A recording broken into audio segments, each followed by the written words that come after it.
The video you're about to see is a video I almost didn't publish or complete. I judged myself in the middle of it and wanted to end it.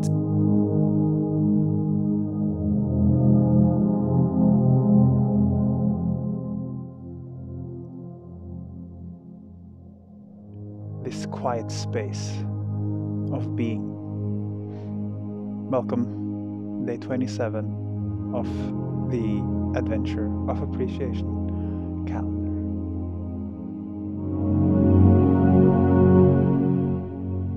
When we are in a space of quiet, we begin to hear ourselves very loudly.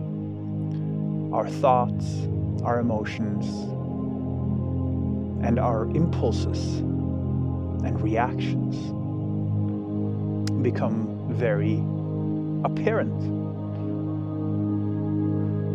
Now, there's also a way to exist alone with oneself, like this, being alone in the quietude, where thoughts are very pleasant, where emotions are calm and serene, and the impulses are observed more than impulses in their normal way, moving us to do things. I wonder, how do you enter a space of quietude? Like when you end the day and you're about to enter your dream world, how do you calm yourself?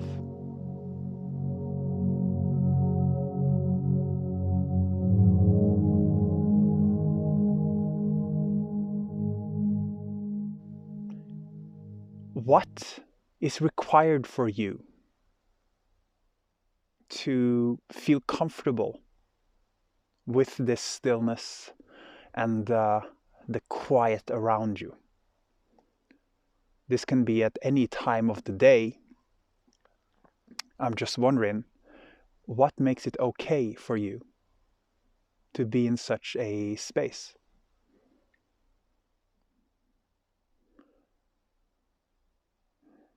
The reason I ask is because I'd love for you to know your own answer before I give you any of my perspectives, simply because your own answer gives you some participation and some insight and self-knowledge. And perhaps the answer is that you don't really have any time during a day to visit this stillness space that I'm pointing to. If so, that is your answer. Or maybe you are doing what is becoming so popular, has become extremely popular, which is meditation in any type of way. Or yoga, which is like for me, yoga is a form of meditation. It's a moving meditation that goes perhaps not as deep as something like a Silva meditation. Anyway, these are just references to different types of techniques I may use to enter this space of stillness. Why would we? This is probably the initial question I should have started with, but hey. Why would we even consider entering a space of stillness?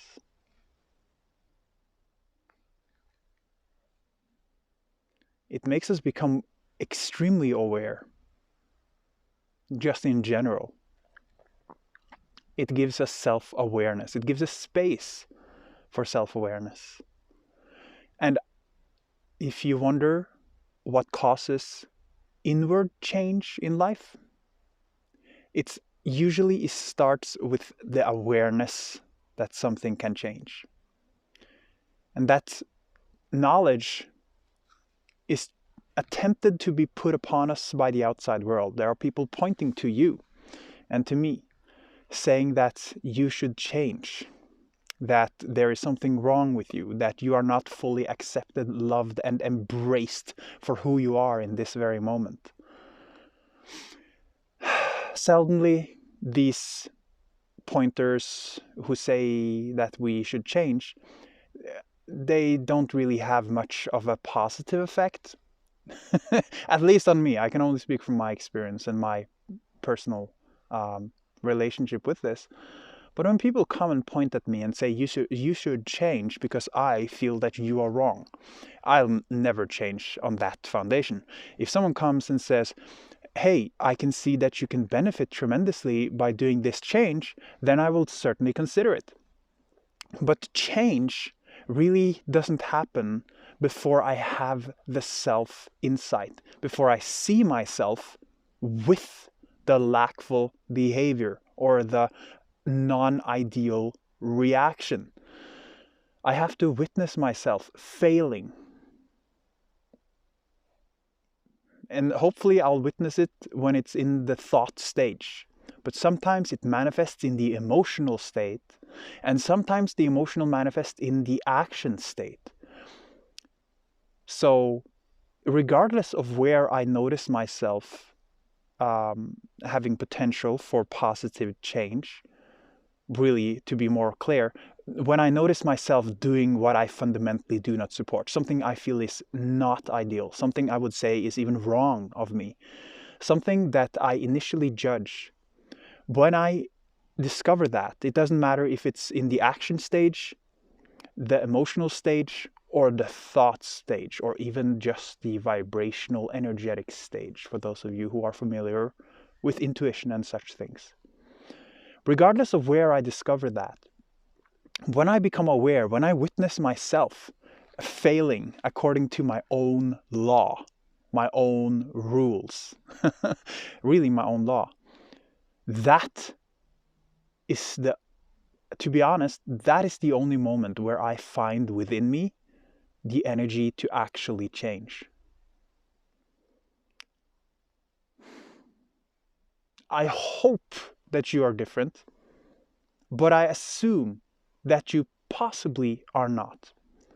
So if you are like me, which I say I do not hope you are, I hope you do changes easily and effortlessly without even witnessing yourself doing a wrong, just becoming it spontaneously and naturally when someone points to the reality they want you to be and you think that's a good reality. I hope you have ease and flow in becoming that.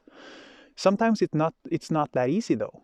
Sometimes I'm just talking from my own experience. Sometimes I have to witness myself fail. I have to witness myself doing the error.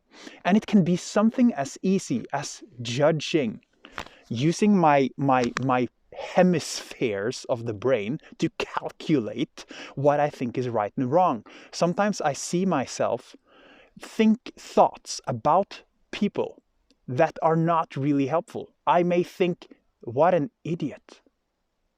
I may think, are you stupid? I may think, why do you do that to yourself? I may think, why do I do this to myself? and these thoughts are not ideal according to my own law. So when I find silence, quietude, and silence is really never silent, but it has a lot to do with silencing any distractions around you so you have the space to witness yourself, to be in aware presence. This is something that the spiritual gurus have been talking about for eons, to witness yourself. This is something that people like Rupert Spira seemingly talk a lot about. I haven't studied him close enough and his wisdom, but my impression is that he's one of those wise, knowledgeable, insightful, peaceful people who point to the witness perspective, the observation perspective, the observatory position. When we enter that, we have so much power. Did you know that there is quantum mechanics that describe to us with knowingness and very little room for doubt that when we observe an occurrence in physical reality, or at least at the subatomic stage, when we witness something, when we observe something, just the mere fact that we observe it changes the physical subatomic matter.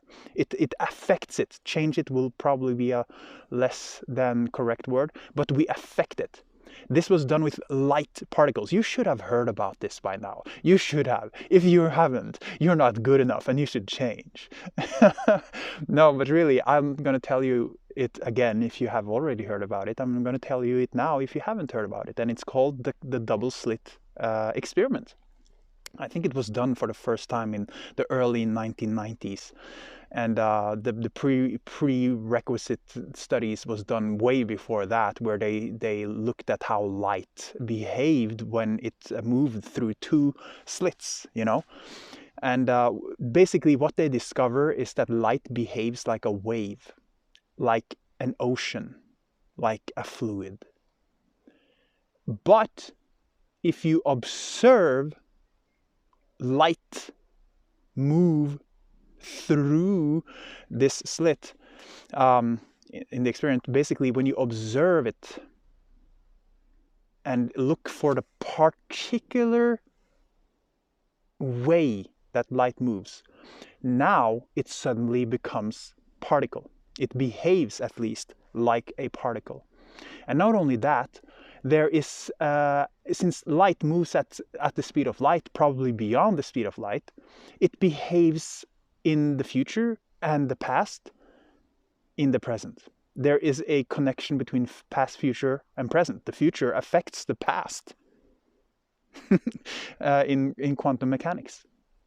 And the reason I mention this is that the observatory perspective, when we witness ourselves, we have tremendous power.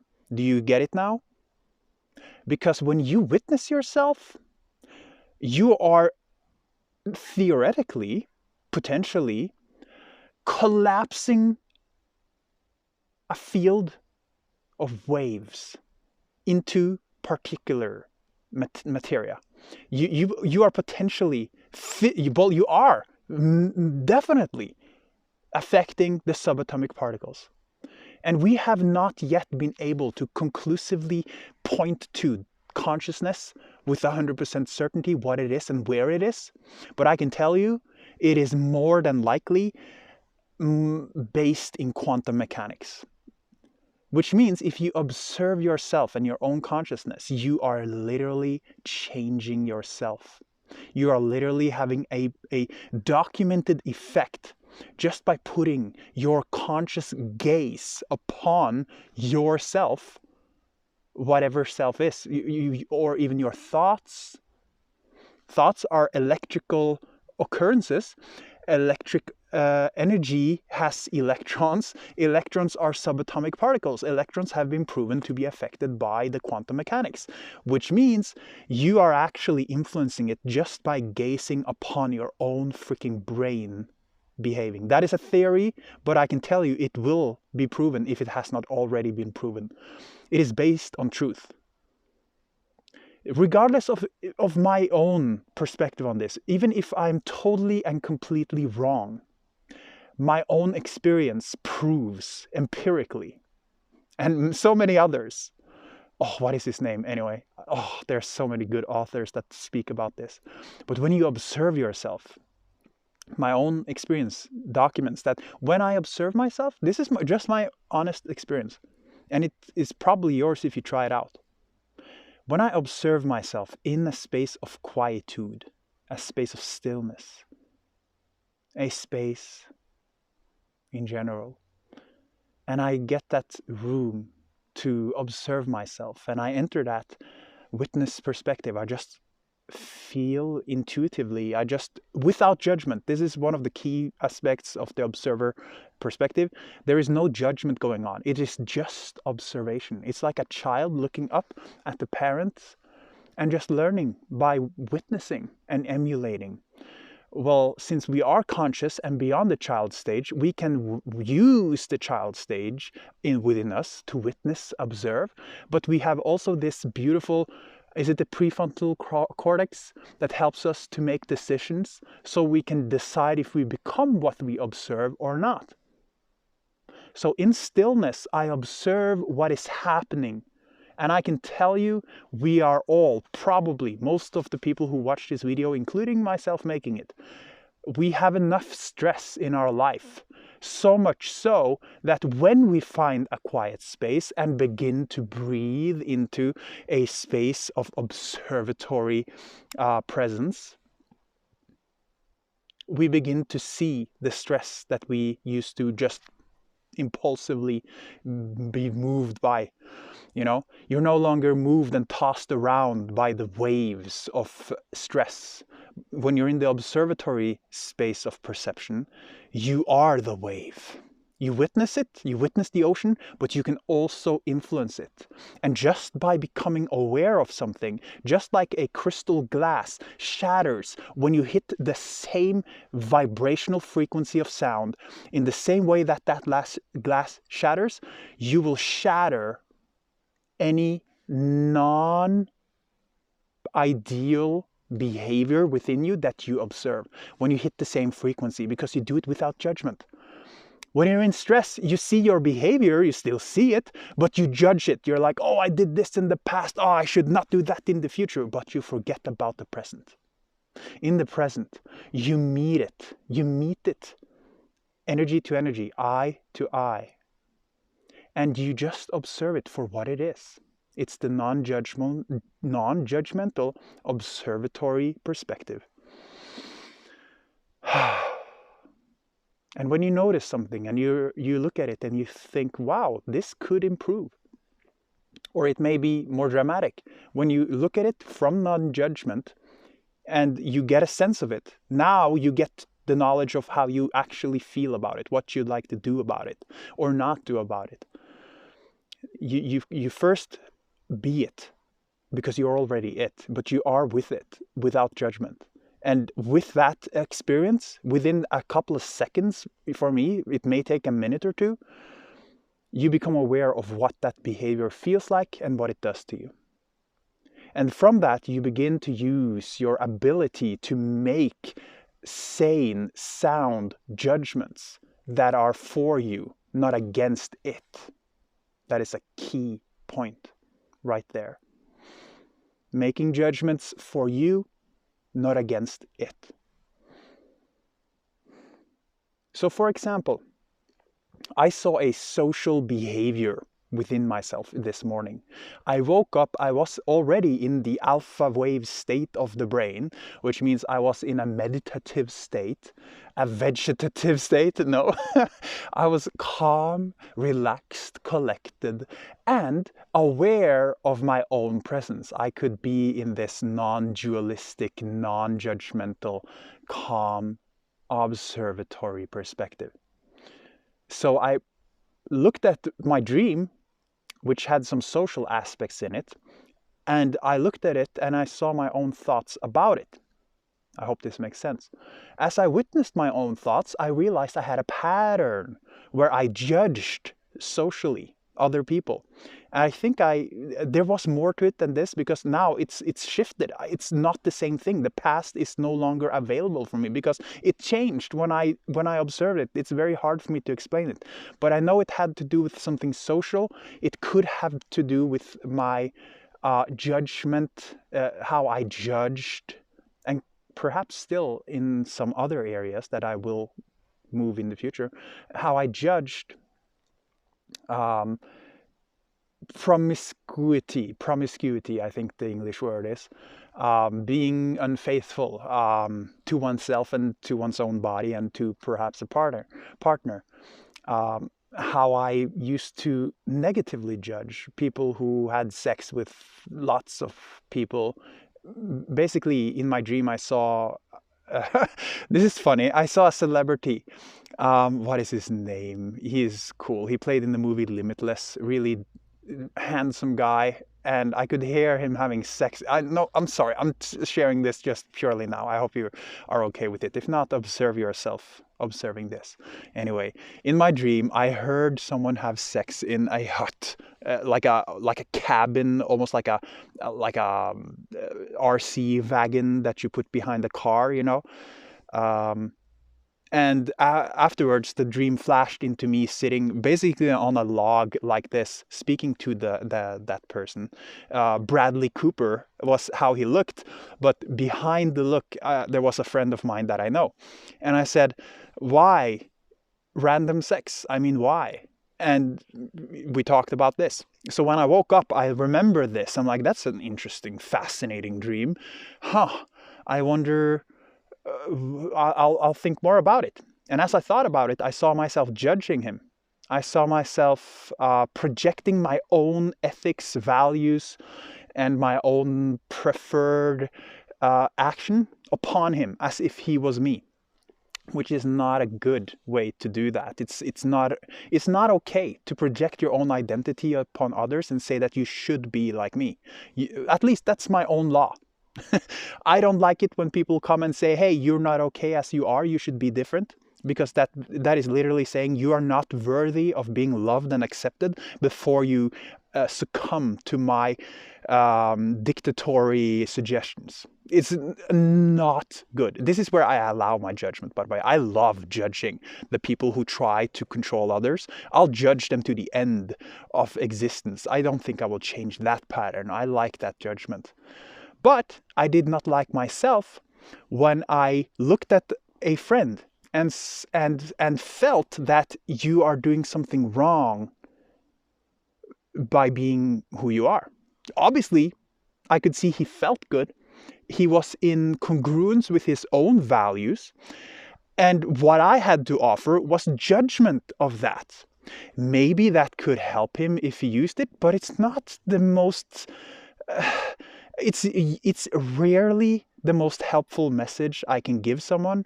If I give them a message about how you're not okay and I judge you and I say that your behavior, even though it doesn't affect me directly, I don't like it.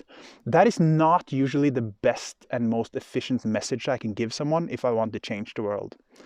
So, but in my dream I did that. And I observed it when I woke up. And I realized that I felt the same judgment that I put upon him. Because I observed myself thinking these thoughts. And as I became aware that, wow, I feel really shitty when I judge people socially. And I generalize it. I didn't make it that specific. The specific scenario inspired a general thread of behavior within the social. So, since I did not like the feeling I had when I judged like that, I stayed with it. And this is the first activity, really, when you become aware of something you don't like that you used to run away from. Your mind to run away to the past and the future. To change the future, you try to change the past, but you forget the present. You know, instead of being repelled away from the truth that I felt bad about my own behavior, instead of running away, we stay with it. With that non-judgmental stage of being. Oh, will I give you this clue? Oh my God, for those of you who have seen everything up to now and you know this stuff, wow. Okay, here it is. When you choose, when we choose, okay, let me be totally honest. When I choose, it's the only perspective I can stand for 100%.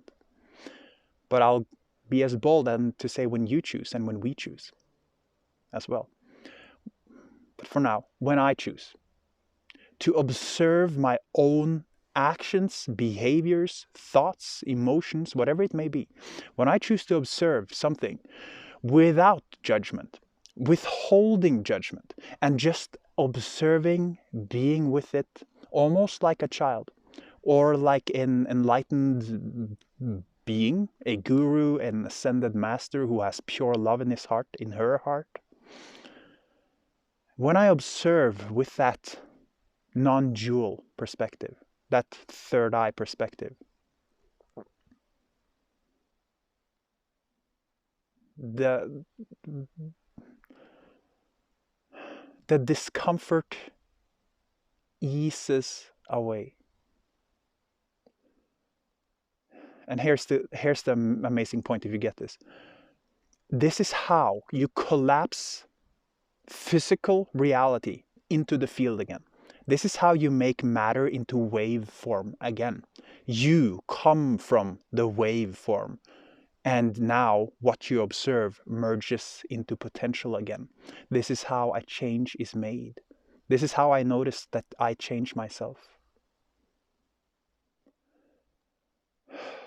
Instead of being very particular, which includes negatives and positives, there's no pulse of the universe without yin yang, without dark and light, without negative and positive ions and such. So when you're particular and you look particularly on something and you judge it, good or bad, good or bad, good or bad, good or bad, up or down, left or right, when you do that, there is no room for change. There is only room for existing within the judgment phase. And it's helpful to gather knowledge about your own viewpoint. If we do that to expand, to gain knowledge of who we'd like to explore being in this reality. Oh, I don't like that? Well, perhaps I'll try being more of this then. You see? So if the change is to occur, that is when you go back to that subject and you realize that there is no good or bad. It is what it is. For some other perspective, it is just as good as I thought it was bad. You soothe yourself into non-duality. This will become easier as you do it, and it will be abundantly easy if you find that calm and peaceful state of serenity before you do it. And you become very aware and attentive and intuitively tuned to that aware perspective of witnessing and observing. You keep flowing with that beautiful energy of non-duality, that beautiful energy of non-judgment, that beautiful energy of being the wave. Merging with the ocean, observing it, being aware that you are a unique being, framed into reality, observing it. You become it, and now what you observe become it as well. What is the saying? When you change the way you look at things, the things you look at change. When you change the way you look at it, what you look at changes. This is a quantum law, perhaps. It's a quantum... it is something that is verified by quantum mechanics, as well as my own empirical first-hand experience.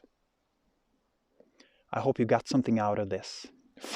If there is one suggestion, first of all, what do you do to get into that quiet space, into that quietude, into that non-dual, non-judgmental beingness, into alpha or theta or delta wave state of the brain? There are many ways to describe this stage. Into the flow stage without actually being moved to action, just being in observation.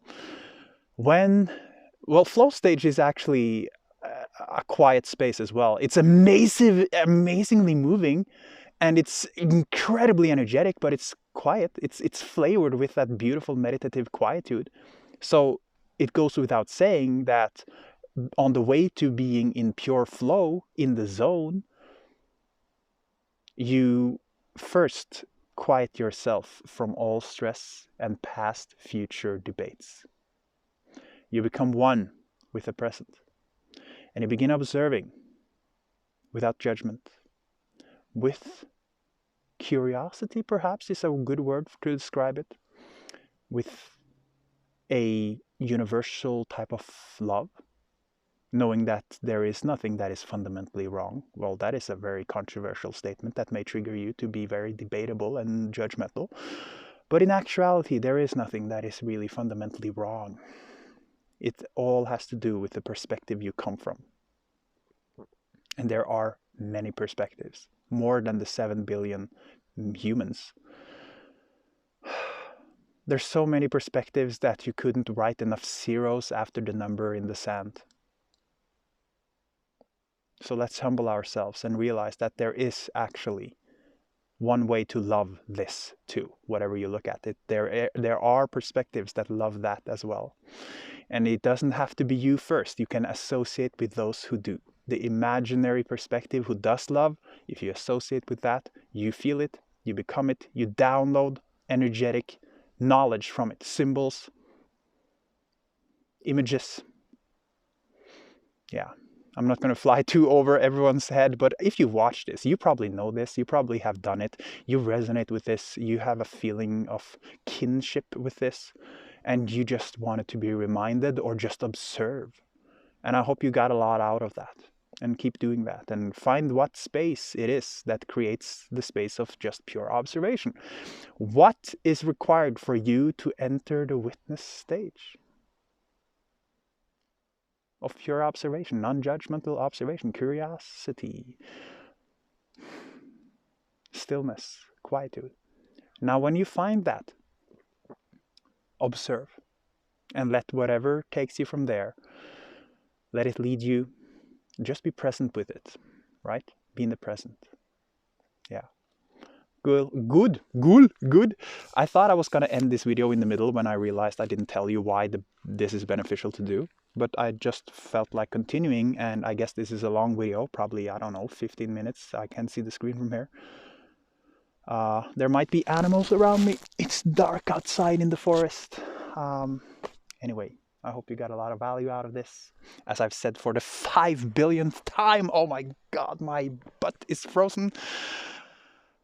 I'll walk home now.